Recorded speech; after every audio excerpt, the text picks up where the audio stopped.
Good evening guys, welcome back to Automation 2050 channel. If you're seeing my video for the first time, please subscribe and click the bell icon for all the further updates.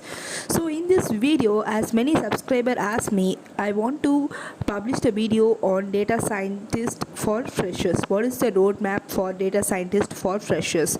Since there are lots of material available in the internet, we are all confused which material to see, which material not to refer, or we are little bit confused and we are messing up with lots of different materials, and at last we are not getting the right thing what we need to study. So for this I have actually taken like Spark, Power BI, machine learning, Hadoop, SQL, all the statistics, deep learning, all the best material from the internet I have surfed, and I have got all the materials from the internet, and all the materials link will also be published in the description box below. Please see the description box in this video below, so that you will get all the links.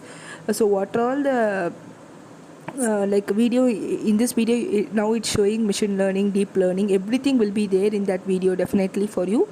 So please see that in my description box links, and also don't forget to subscribe and click the bell icon for all the further updates. Thank you. Thanks for all your support. Do not forget to subscribe. I will come up with lots of different ideas similar to this.